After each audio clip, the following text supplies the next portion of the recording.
This was a first, I think, in a long time, or maybe a first for me that I've seen at a pro motocross event. But the United Motorsports moment of the week for sure has to be that red flag. Yeah. In the last moto, man, Mother Nature was just absolutely dumping, and great to see the three of Eli Tomac.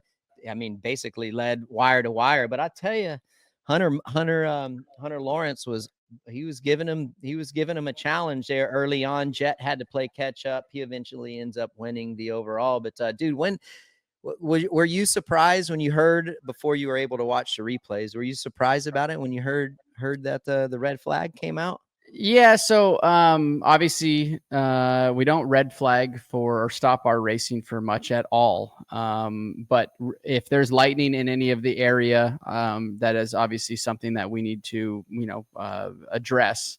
And that's what I had read. Lightning is what kind of caused that red flag. So other than that, was I surprised? Yes, I was surprised. I'm not surprised it rained at High Point. Typically, it's almost every Friday we showed up there when we were racing. It's Yeah. It would rain on Thursday or Friday or whatever it was coming in. So you never know at High Point what kind of weather you're going to be in for. But it adds that added element to that pro motocross, like we all just saw. It does. Safety first. They had Peltier on the broadcast, and he was explaining to everyone, anytime there's lightning within 8 miles of the event, they have to red flag it. So for all the people who are asking why, and conspiracy theorists of, because Jack got into third and in position to win the overall. No, I mean, listen, dude, I watched lightning strike in my backyard a couple months ago. Everybody saw it's on my Instagram, but dude, the tree caught on fire. It was burning for 4 or 5 days. Lightning is nothing to mess around with. No, it's nothing to mess around with. And RC, we've had it actually happen in the sport a couple times. Guys getting struck by lightning while on their dirt bike. Obviously, we're holding on to a piece of metal. That's not right. Situation. I know it's happened in I think it was a couple years ago at an AM race. Abbott, for example, I think that guy is I think he's actually been struck twice, I think. Wow.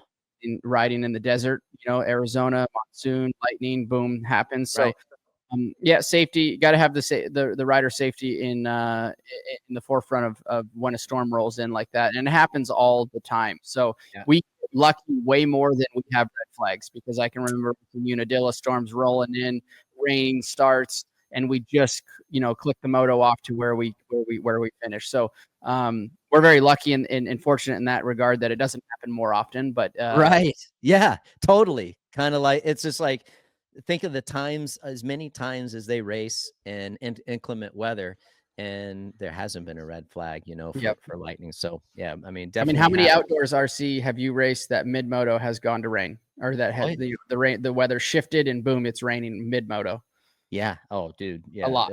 Yeah.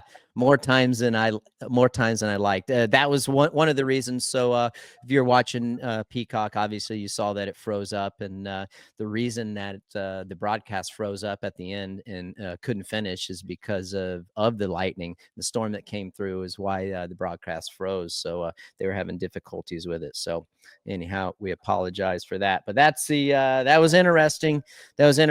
But anything could have happened, but it is what it is. The race was 20 minutes. 20 minutes had already transpired.